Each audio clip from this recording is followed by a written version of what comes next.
Senator Bernskader to take the chair as I'm going to present the first bill. We've got two bills, Senate Bill 782 and Senate Bill 752. Well, actually, hang on. Now that we do have a quorum, the Senate Committee on Agriculture, Reproduction, and Outdoor Resource will come to order. So we'll go ahead and call the roll. Senators Bean. Here. Black. Here. Bernskader. Brown. Carter. Crawford. Here. McCrary. Here. Razor. Washington. You have a quorum. We have a quorum, so we are now officially in session. Welcome to the first committee of the season on here on the Ag Committee.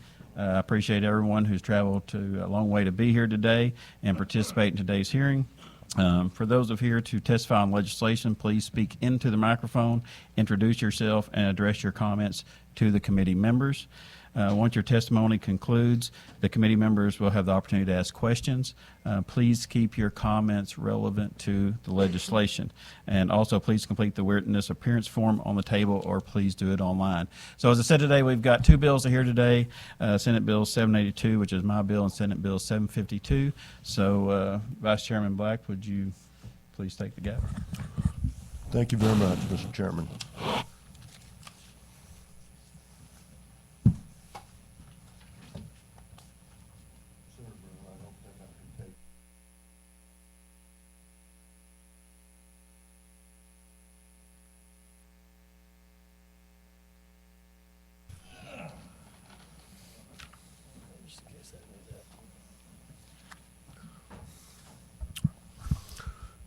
Senator Bean, please begin when you're ready. Thank you, Mr. Chairman, members of the committee. For the record, Jason Bean, State Senator from the 25th District, the best place in Missouri. In my legislation, it shall be unlawful for any person to withdraw any water source for export outside the state of Missouri unless such a person holds a water export permit issued by the Department of Natural Resources. Before issuing a permit for water exportation, the Director of DNR shall submit a recommendation for such permit to the General Assembly pursuant to conditions described in the bill. The General Assembly shall issue a decision within 60 days from the Director's submission of such recommendation, and the Director shall issue a permit within 90 days after receiving an approval. The permit is deemed as denied if the General Assembly does not issue a decision within the 60 days time period. The Governor may veto such approvals by the General Assembly. The active life of the permit does not exceed 5 years. The legislation also outlines the process for the permit renewal. So why is this legislation needed? Water is one of our state's most valuable resources and is even more special in the Boot Heel. Our water table allows the Boot Heel to have some of the richest farmland in America. We need to protect our natural resources from federal government overreach. You may hear about states like California and Kansas in the news having water shortages. We don't want to lose our water because they've mismanaged theirs for some other reason. A majority of Missouri is some level of a drought right now. We need to take care of ourselves first before considering requests from outside our borders. This is very important to the citizens of the 25th District, but also our state. I'm committed to working with stakeholders and DNR to make this legislation even stronger. The intent of the bill is to have the General Assembly and the Governor involved in the process is to be a check and balance system on our DNR Director. Since the DNR Director is appointed by the Governor and unelected, I don't want the Director to have too much unilateral authority to issue permits without some kind of review process. I also know the water utilities companies have interest in this legislation, and I will work with them also to move this bill forward. Mr. Chairman, with that, I'll be happy to answer any questions. Is there any questions of the Senator? Yes, Senator. Thank you. Good morning. Good morning. Just one of the questions I have is, upon first reading of this, it seems like having it have to go in front of the General Assembly would politicize something, and it just, I don't know. So I'm just wondering what your thoughts are on that. Senator, we are working on another path working with the Clean Water Commission on this. So I think you may hear about that in the future. Like I say, we're continuing to work on that. There's also a House bill that also addresses that. Okay. Yeah, I just, you can see the dark side of that where, a company with money could make a bunch of campaign contributions and just kind of ease their way into Right. getting that. Like I said, we're working with the Clean Water Commission and looking at another pathway forward. Okay, very good. And then if the legislature, since we're only in session from January to mid-May, and you have a timeline laid out in there, does that mean there would automatically have to be a special session? That could be the possibility, correct. Okay. But like I say, working with Yeah. this other side, that would eliminate that. So. Okay, all right, very good, thank you. Any other questions, Senator? Senator Bernstein? So do we already have a water exportation permit, or is this establish one? I believe this establishes that permit, correct? And do we have trouble with people taking our water? No, but we don't want there to be problems with that. Okay, thank you. Any other questions? Anybody to testify in favor, please come forward. And the senator expressed to you about leaving witness forms, et cetera, so introduce yourself and begin. Yes, sir. All right, Ben Travalos, Missouri Farm Bureau, here to go on record in support of this legislation. Before I do that, though, I would like to officially wish Mr. Kyle Aubuchon a happy birthday. So I hope you have an awesome day today. But we do have member adopted policy in support of this legislation. Senator Bean explained it very well. In certain parts of our state, especially in his neck of the woods, we hear from members where, water is their crop insurance. And so this is a very important bill. There have been examples actually recently of North Dakota also diverting some water out of the Missouri River, there's ongoing litigation about that. So this bill is very important to our membership, and we'd like to see it move forward. With that, I'd be happy to answer any questions. Are there any questions? Thank you. Next witness in favor? Mr. Chairman, members of the committee, Brent Tempill here on behalf of the Missouri Soybean Association. We have taken it upon ourselves through our association to study how water resources is becoming so fragile in this state. Most of you know, I farm in Kansas with my brother, and water has become an unbelievable precious resource, and I just don't want Missouri to become Kansas. And so I think these kinds of things are helpful in setting us forward in the next 10 years to figure out our water and protect that precious resource for agricultural purposes. So I'll be trying to answer any questions. Are there any questions of this witness? Thank you, sir. Thank you. Anyone else in support?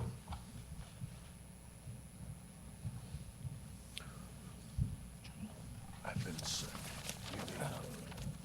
Okay. Mr. Chairman, members of the committee, my name is Jacob Knable with Missouri Corn Growers Association. Also, happy birthday, Mr. Aubuchon. We'd like to go on the record in support of Senate Bill 782. It's already been touched on, the importance of water resources for irrigation purposes. I'd like to highlight another important utilization of our water resources for transportation purposes. Farmers have to be connected to their agricultural markets, whether it be getting their product to the market or having ag inputs coming in. And we've seen in recent years the Missouri River actually having to shorten their shipping seasons, and we see the margins that is starting to squeeze on farmers as well as they face these interruptions in their transportation costs, causing them to be increased. And so that's why we've taken the stance that we should start taking steps now to be proactive and prevent situations like we're seeing up in North Dakota with the Red River Valley Basin project that's actually diverting water out of the basin. So we're taking a stance to set up our state for success for ensuring our long-term water resources. With that, I'd be happy to take any questions. Any questions of this witness? Seeing none, thank you, sir. Anyone else in support?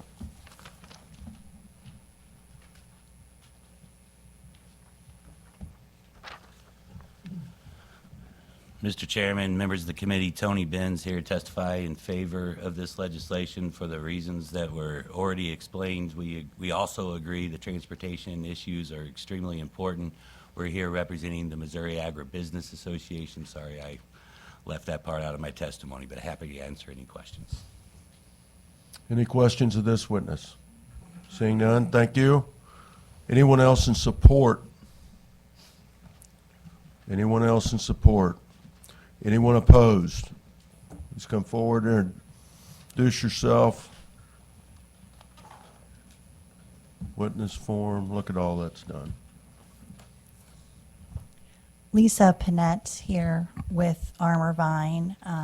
This bill is portrayed as forbidding exportation of our last greatest asset, the water, but this bill actually does not do that. Page 2, line 22, says that it shall be unlawful for any person to withdraw from any water source for export outside the state of Missouri unless, the key is unless, such person holds a water export permit issued by the Department of Natural Resources. This gives a license to export this legally. It gives no limits to where or who could export this water. It could be California, as the senator has already stated, that they have not done their due diligence in keeping water for their citizens. And so we could be exporting to California. We could be exporting to China. Page 3, line 51, the application has to be beneficial use and other relevant matter as the director deems appropriate. So if you want to actually do what you're saying you want to do, then you need to allow the property owners to only pump so much for export. You need to limit the percentage of water per landowners to be sent out of the state, and in total, as so much is allowed. Also, you could prohibit the cost of water going up on Missouri citizens to a certain extent, and prohibit export to other countries and limit the amount to other states as I've already stated, like California. Is there any questions of this witness? Seeing none, thank you for your testimony. Is there anyone else to testify opposed to the legislation? Good morning, Mr. Chairman, members of the committee. Lynn Schlosser. I'm here today on behalf of Missouri American Water. And first of all, we want to thank the sponsor. We've been working closely with him and having great conversations. We're in very soft opposition. We more than understand the intent of the bill to protect Missouri's water resources from Missouri residents and not have our water exported to water-poor states such as Nevada and California. We are in good conversations, but we need to testify in opposition in its current form. We're committed to working with the bill sponsor to address the important issues.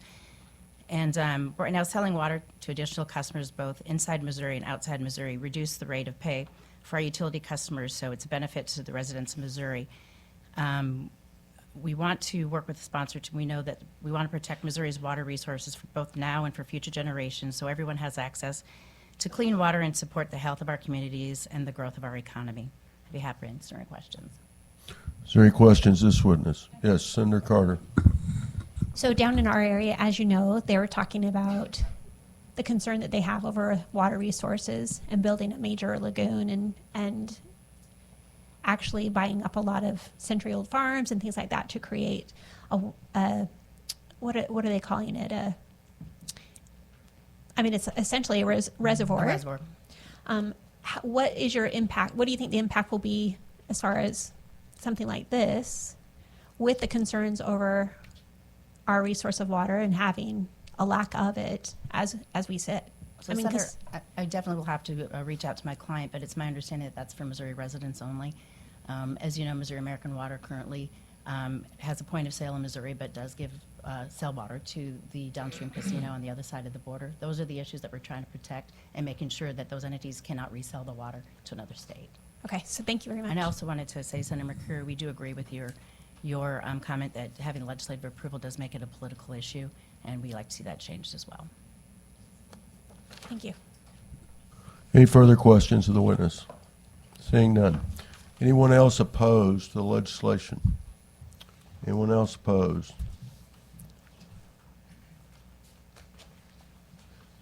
Informational purposes only. Hold on just a minute, sir. You're not in the red and in the chief shirt. Wait just a minute. This guy was first. Sorry, sir. Good morning, Vice Chair Black. My name's Chris Weberg, and committee members. My name's Chris Weberg. I work for the Missouri Department of Natural Resources, primarily focused on advocacy associated with water resource and the management of water in the state. And so I'm here today to testify for informational purposes and to answer any questions the committee may have of the department.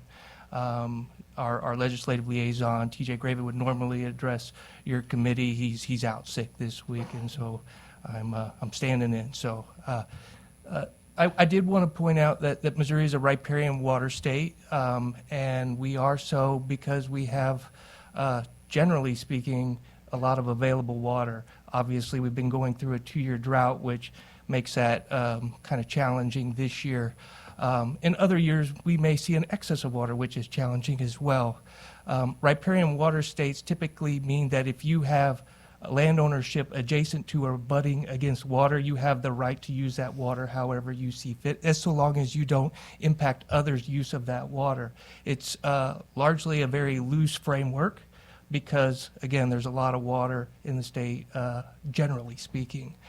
The states to our west have prior appropriation law, which means that the water is accounted for first in right, basically, is how it works in those western states. So we are seeing increases in proposals. One such that came about in the 80s, which was revitalized in the 2000s, was a Kansas aqueduct project to move water out of the Missouri River west. And so those sorts of project proposals are happening, and so we continue at the department to watch that. But again, our current framework for how we allocate water in the state is quite open. So this conversation is a good one to have. I'll yield and take any questions you may have of the department. Well, you brought up the Kansas aqueduct, which is something I think probably within the last 2 years. I read stuff in the St. Joe paper about that coming back up again. I believe that originally was in the 70s or 80s. There was even discussion about that. Again, I was only about 1 year old at that point in time, but I remember it. And then the other thing, though, the question I want you to please go back and check, and I know somebody listening may come talk to me, but as we look at the Roy Blunt Reservoir going in the district that I represent, the counties are supposed to get water out of that. I don't think are any of the Iowa counties, but it certainly would be realistic for that water to also be people maybe in Wayne County, some other counties, and I know you guys have been very active in that project. So I just want to know that as we go forward and what impact this might have as well, this legislation on being able to put that water up. And I know the senators, what the goal is not to keep people from Iowa from being able to get water if they're part of that project and been putting funds into it, et cetera.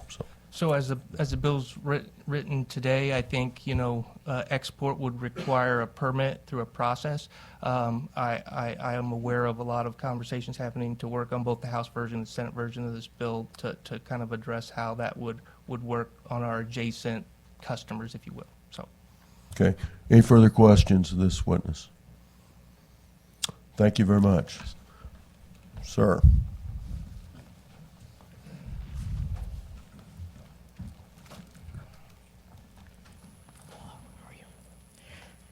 Thank you very much, members of the committee. My name is Arnie C. Acedino, State Public Advocate. And sorry I'm late. Was in another committee hearing over at the House. But this is an interesting question, the exportation outside of our state. As you all know, I believe it's 85 or 95. I'd have to go back on my notes and figure it out. But we are in a drought, most of our counties, the majority of our counties across the state. I would urge the committee and the state Senate and House to be very cautious with this bill. Our citizens come first over all other states that are surrounding us. But we also must be good neighbors, because if you know, up north west of Hannibal, there's a number of counties who are having problems getting water. And so I think that they're in discussions with some of the neighboring states of possibly pipelining some water down from the north in some of those aquifers and some of those streams that drain north to south. So we need to be very cautious. But the key here is our citizens come first. We need to take care of our Missouri citizens. Thank you very much. Is there any questions of this witness? Thank you. Seeing none? Anyone else? For informational purposes only. Seeing none. Senator, any closing remarks? No, thank you very much. Thank you. And the chair is yours.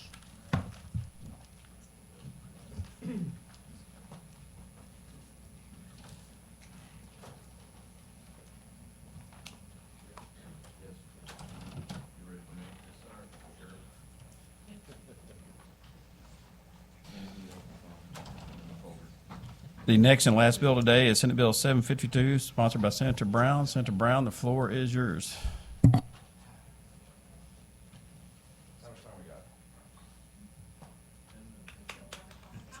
this is going to take 30 seconds. I don't even know if I have any witnesses to testify in favor of it. I'm sure there's somebody against it. It's my bill. Thank you, Mr. Chairman. Good morning. Members of the committee, I appreciate the opportunity to present this bill. For the record, I'm Senator Justin Brown, representing the 16th Senatorial District. Today, I'm here to present Senate Bill 752. Senate Bill 752 requires a joint committee on rural economic development to identify any economic development programs affecting rural areas that are scheduled to expire during the current or subsequent calendar years. I feel adding this provision will help us as legislators find programs that are about to expire and determine if they are working well and if the program should be extended.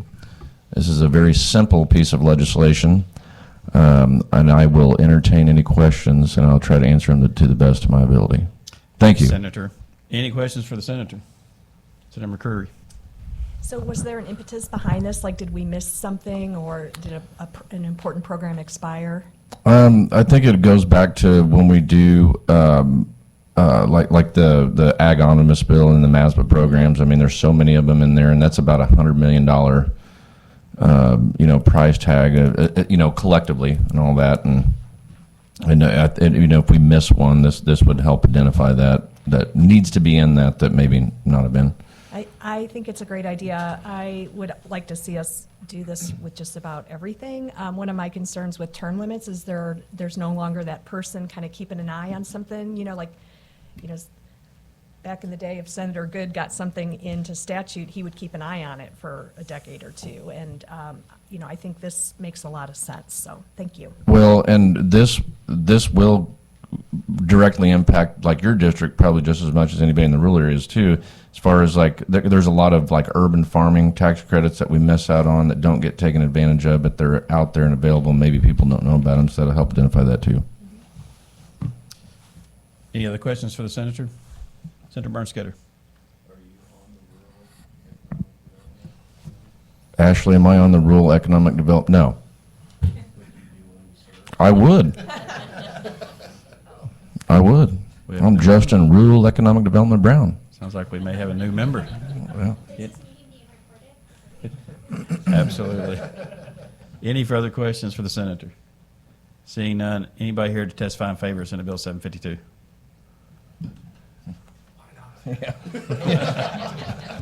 My ride or die. Good morning, Mr. Chairman.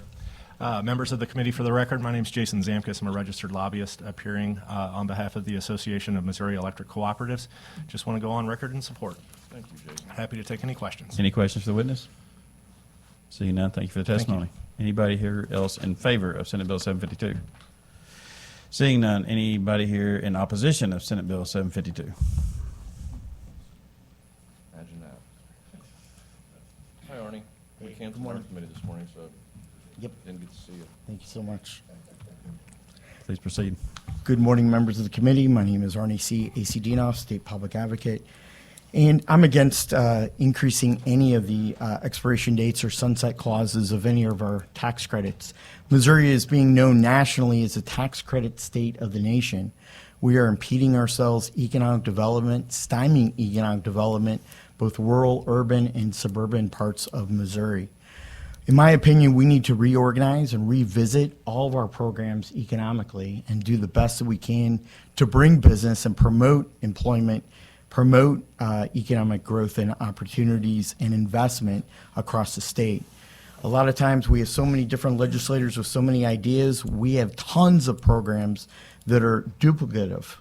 Example, rural economic development, and there are umpteen departments across state government that offer many opportunities, including port authorities. And port authorities not only take in the boundaries of rivers, but in terms of most counties, they take in the entire county.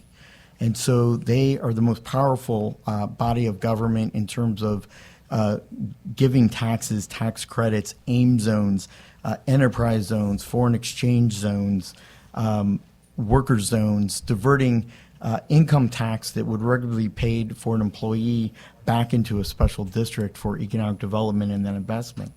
But if you look at the workforce development, rural investment, both at the federal and state level, there are duplicate programs that we have, and it's just a waste of taxpayer money. It's a waste of staff money, and we need to home that in. We need to be more fiscally responsible and accountable, and I believe that we need to reorganize all of the tax credits and all the programs that we offer economic development opportunities, because for rural development, it's endless of all the things you can get, and the taxpayer is paying the bill at the end of the day, not the corporate person or the people who are building the infrastructure and economic development. Thank you, Mr. Chairman. Thank you. Any questions for this witness? Senator Carter. So would your idea of a solution just be to let them expire? Do you have a solution to the concern Right. being addressed? I think we need to go through all the tax credits and all the duplicate programs that we have, because rural development, you could get probably 4 or 5 different things from the Department of Economic Development at the state, from the Port Authority, from various different funds. And there's just a lot of tax credits. Those are sold for a profit. We need to stop tax credits. But there's a lot of programs that we keep pushing money and throwing more staff members, creating bigger government, instead of homing in on what works and what doesn't work, and trying to be conservative and fiscally responsible. Any other questions for the witness? Seeing none, thank you for your testimony. Thank you. Anybody here else in for opposition for Senate Bill 752? Seeing none, anybody that are here for informational purposes only? Seeing none, Senator, any closing remarks? Thank you, Mr. Chairman, members of the committee, for allowing me to present this bill. This concludes the hearing on Senate Bill 752, right? 52. No further business comes to the committee. I move to adjourn. Do I have a second? All those in favor, please say aye. All those opposed, nay. The ayes have it. We are adjourned.